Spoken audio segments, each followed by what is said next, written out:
Right, welcome back, listeners. Obviously, now hopefully you've listened to the first part where Zach and I talked about the Fast and Furious franchise as a whole. Now let's get on to the stuff that I think you really want to know. Fast 9, what we thought about it. Zach? Nine, the Fast Saga. So this is to me, how do I phrase this? Okay, so in eight, the stakes are the biggest that they've ever been. We're bringing back characters from past installments. They're literally fighting for like the nuclear launch codes because the villain wants to destroy the planet.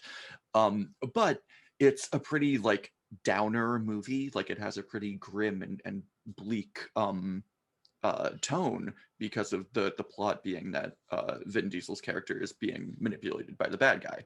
So nine took the promise of the Rock riding a nuclear torpedo down an ice bridge and took away the downbeat aspects of it and took us back to the like campy, silly tone of 5, 6, and 7 and Hobbs and Shaw. And so we're left with something as out of this world extreme as eight, as world ending, as apocalyptic and nuts, but with a tone that backs it up. And so to me, this is probably my second favorite one that I've seen. Um, I am a very big fan of Yeah. F9 because it is absurd. They go to space. John Cena's in it. Uh, Han's back. It's nuts, man. But what did you think of it?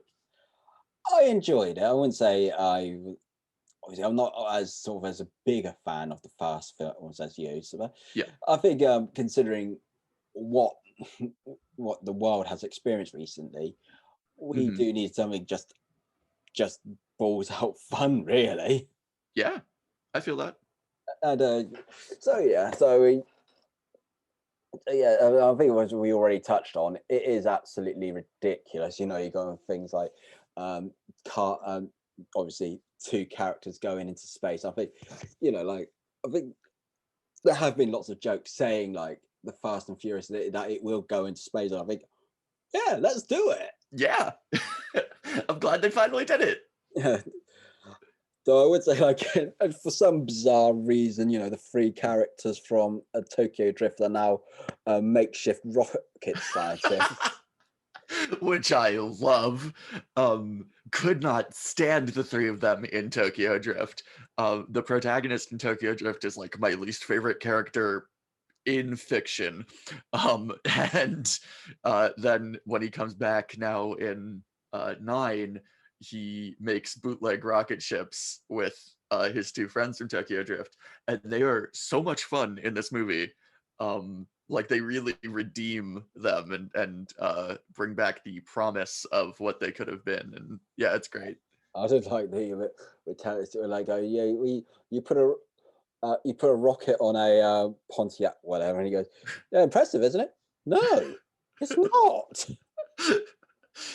uh, I so you mentioned it earlier that a it's treated as a running joke, but in nine, but I took it to mean a lot more, which is that Tyrese's character Roman recognizes like he gains sentience. He recognizes that nothing can kill him, and that's like his whole like arc throughout the movie is basically wrestling with the fact that no matter what he does, he's going to come out unharmed. And what does that mean? And again, this is like a D plot and handled for laughs, but to me I was like, they finally acknowledged it. um and the implications of that are truly wild. Like they could these characters are immortal now. They have acknowledged it in the movies because he says when they blast themselves into space, he's like, if this plan works, then that proves I'm right and we can't die. And then, spoilers, the plan works. And so you're implying that he's right and they can't die. Which is amazing. That's such a great thing for a movie to do. I mean, it's not. Again, if a normal movie did this, I would find this really stupid, but these guys love it. Yeah, I just don't know what to say to that. Like, uh, We also get they flash back to events that are discussed in the original Fast and Furious with young Dom. Only now we meet his brother, who has never been mentioned before. Um, in fact, I took note of this because I was watching all of them in preparation for 9, so I had seen the trailers, so I knew the plot. And in the 4th one, in Fast and Furious, Dom's sister Mia calls him her only brother. She says like, "Oh, what would I do without my only brother?" And I was like, "Whoa, okay, so what?" Of course, they just want you to forget that line exists, which is also very funny to me. But yeah, we meet John Cena, and we see in flashbacks the event where that led to Dom going to jail initially, where he attacked the guy at the racetrack. And we learn mysteries about his past, and it's Yeah. As you say, like there's just sort of like no mention of the brothers. Like again, adding to the soap opera theme of like sort of like the sort of thing that you can picture here. Like goes, "Who's that? My brother." Dun dun dun. Sort of like obviously you got to get past also the ridiculous that Vin Diesel and John Cena are somehow related, and they keep talking about like, oh, the family resemblance, they look alike, they look so similar, and I'm like, no, they don't. no, What? No, they they're don't. only in body size. Yeah, they are both big men. The resemblance stops there. Yeah. Um, And also, you're sort of like the ridiculousness of John Cena's meant to be a sort of, I say again, James Bond super spy, although I think it's more like Arnold Schwarzenegger in True Lies. yes. I Although, love. no, you go ahead. Now, speaking of John Cena, he gets what has become my favorite line in the series in F9, where he says to the one character at one point, he says like a quippy line that ends with, "and I'm going to kill you." And I laughed so hard because they had never been that blunt about it up until this point. Like having the bad guy just state, "I am going to kill you," made me laugh out loud. And he delivers it so seriously, it's really funny. I would say that they did try and, because you say it's just already mentioned, they were going for like a tongue-in-cheek tone. But at the same time, they wanted to treat the story between Dom and Jacob really earnestly. Yes. Sort of just jarring, isn't it? Yes. It is because it is a very silly movie, and it's either being intentionally silly or like so sincere that it's silly. But like either way, the result is me like kind of smiling along and having a good time. Like um yeah, again, it balances its tone to me better than like 8 did, where they were trying to be serious at times as well, and it just kind of fell flat for me. Whereas here, it's like it's about family, it's about all the stuff that you want to see them get really gruff and talk about. Yeah. The action in the film was treated with a lot more humor as well, because obviously, like one of the big set pieces is the chase in Edinburgh, and obviously Ramsey. The joke is she doesn't actually drive, and she's now driving a massive truck around a city and going sorry for everyone she nearly kills. So, and obviously, again, they acknowledge the silliness of having two characters going into space on a car with rocket boosters on its back. Mm-hmm. So yeah. I saw this at a drive-in theater, Yeah. and I'm really happy that I did, because I mean, obviously, cars and everything like that was fun, but it was also nice because I didn't have to stifle my laughter. I remember seeing, because I jump on the franchise. The first one I saw was like 6, and when they get really absurd and really heightened and bizarre, and I'm just like kind of softly chuckling to myself because I don't like, there are people in this theater who like, this is the most serious thing I've ever seen, and I'm like, okay, I don't want to like make anybody mad or anything, but this is pretty funny. And so I was very happy to be seeing it in an environment where I was able to freely laugh at its campiness, and enjoy it to its full extent. Did Yeah. you return to a theater to see it? Yes, they are. They are open at like half capacity at the moment. Yeah. So I went in after going to the gym. So a different experience. Obviously, I noticed some laughter, but I think people just. Obviously, I think most audiences do they go in because they just expect it to be dumb fun. I don't think there are that too many that go. There's this true serious drama. Mhm. This is cinema at its finest. No, this is what Martin Scorsese was talking about. This is pure cinema has returned. Yeah, because I would, yeah, it is actually just a theme park ride, really. Yeah, these films with all these, with just thinking of all the bonkers stuff they can get away with. and I love Vin Diesel. Yeah. Like he's adorable. I don't get the impression that he fully comprehends why we love these movies. Yeah. But I think that's kind of sweet. Like, and he's so fun in them, and he's Vin Diesel. I love Vin Diesel. Because I think the rest of the cast are aware of the type of film they're in. But then you see an interview with him, and he's just like, "Yeah, this is going to the Oscars this year," and it's like, "Is it, Vin?" I would say this: the CGI has improved a lot in this film. Seeing that, again, considering like obviously the first few had some really bad CGI, I think even for the time, and then and 6 had like some pretty bad CGI as well, with like the sort of diving into when on the bridge in Spain. Yeah, but here it was pretty seamless. Even the outer space stuff looked really beautiful. I was gonna say, it's also like this film, they sort of turned Mia from like the sort of near damsel in distress type character. Now she's badass action hero, isn't she? Yes. Though even that is a little ridiculous because Mia and Letty both sit down and they talk about like, we're moms now, our lives are so different, we haven't been in the action in forever because this is our family, we're raising our family, we're moms. And then in the next scene they are killing so many dudes in that one room in Tokyo, and I was like, the last scene was about how you're retired moms. But no, it is, I will say, a bit like there is an elephant in the room in terms of how they handle Paul Walker. Yeah. Because in 7, during the production of 7, obviously he passed, and they had to kind of reshape an ending for his character where he just like rides off into the sunset.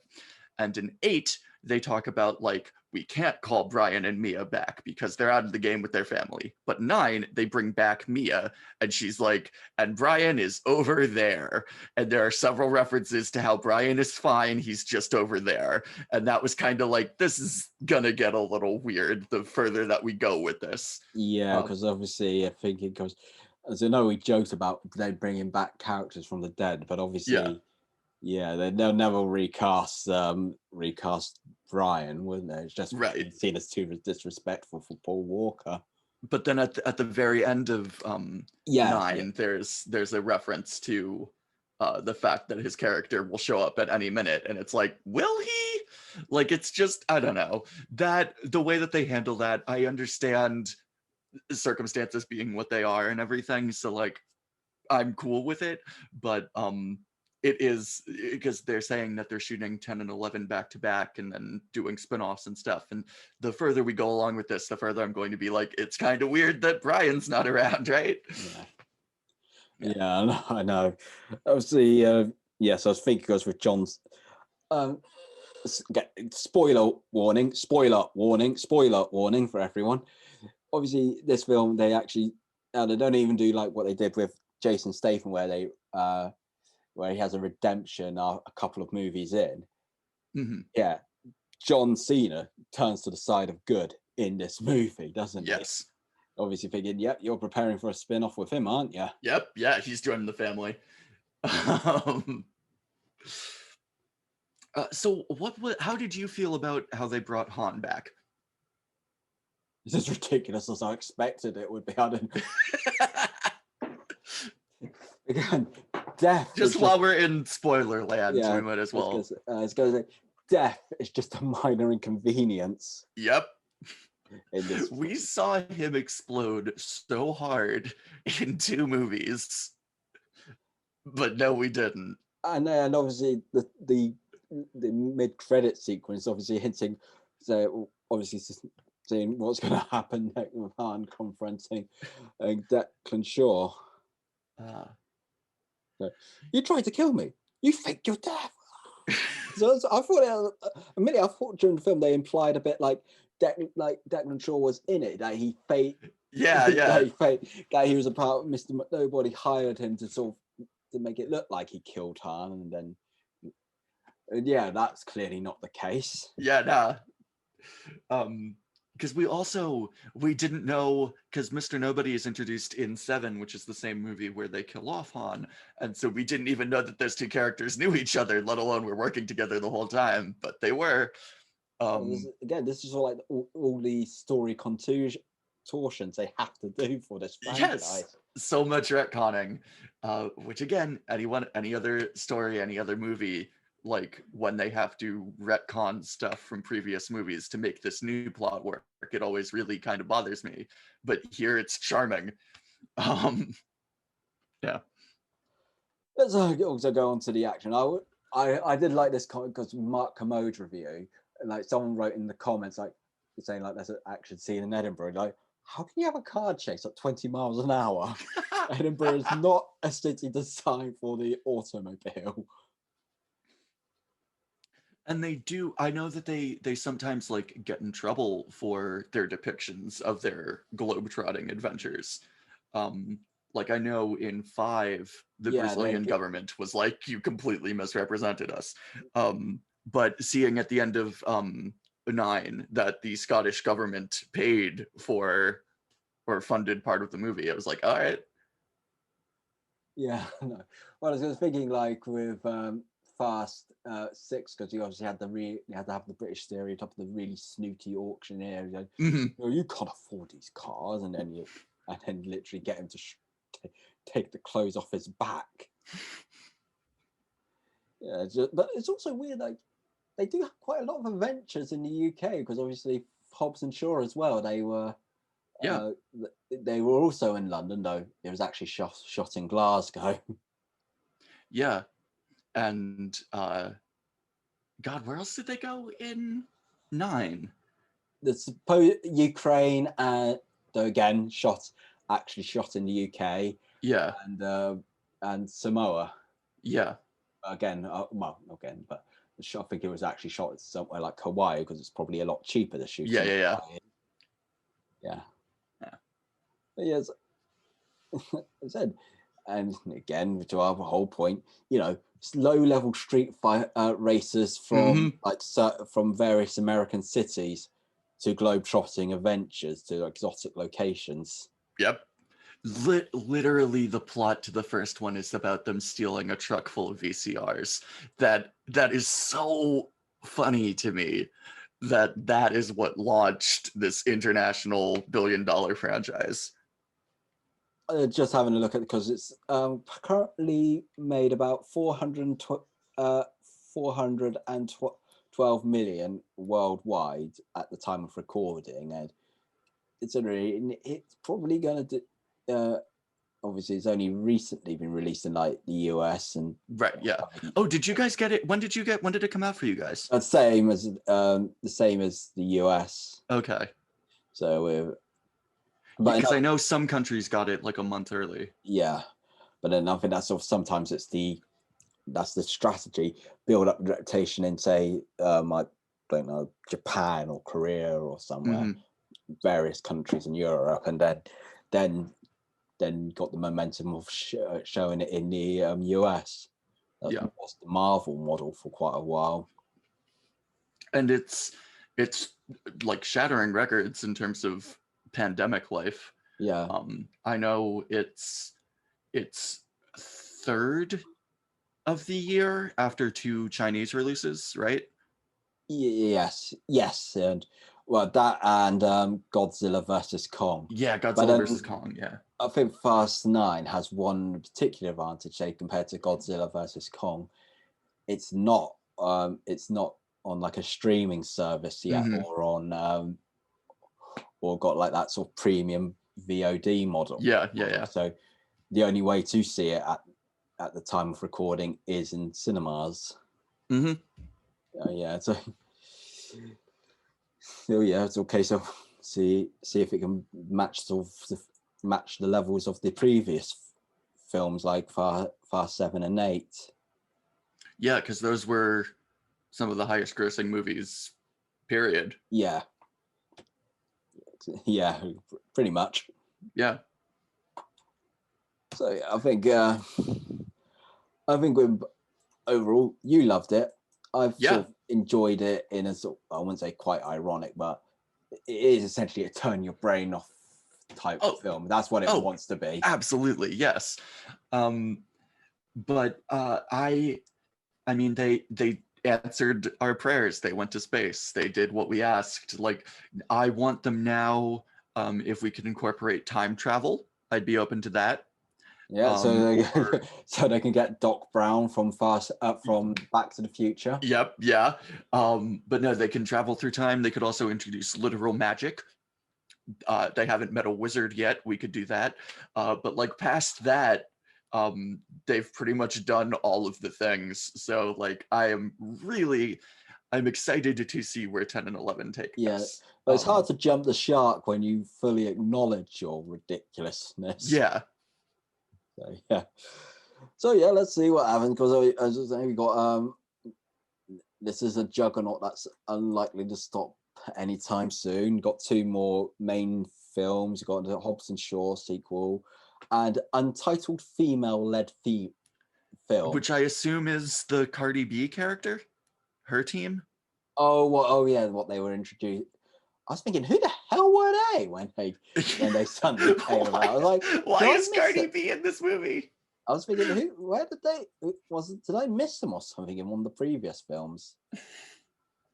Yeah, because every other time that he says like, "Oh, I've got a friend," it's a character from one of the other 9. But that's what I thought. Yeah, here it's just like it's Cardi B and friends. Yeah, yeah. But also, I think the thing with the past few films is they got to find some way of incorporating high performance cars in their plot. Yes, somehow. Yeah, that's like the only rule they have to follow. And I mean, with the spin-offs though, with Hobbs and Shaw, they don't really spend a lot of time driving cool cars. So like, even still, you don't really have to anymore. Yeah, I was beginning with Hobbs and Shaw, but I think the main vehicle was Idris Elba's bike. Yeah. Essentially, and we haven't learned who Idris Elba's boss was. No, and you're thinking he's meant to exist in the same universe. So when's he going to stop? When's he going to interrupt the crew? Yep. What are they going to fight? A literal cyborg? These movies are absurd. It's they make me very happy. Yeah, and as I said in the previous book, they're pretty much critic proof. It doesn't matter. It doesn't matter at this point what critics say. They're going to make a lot of money, and people know how silly they are. They're not going to care what a critic in, say, The Guardian or the New York Times or whatever says. Yeah, that it doesn't matter at this point. Yeah, and on that point, I think that we should call it a wrap. So thank you, listeners. Absolutely. Subscribe to the YouTube channel. Follow us on Facebook, Twitter, Instagram. All those usual social media channels. Check out our great articles. We've got great writers. I am not sure. I'm not above a bit of shameless self promotion here. And have a good one. Cheers. Bye.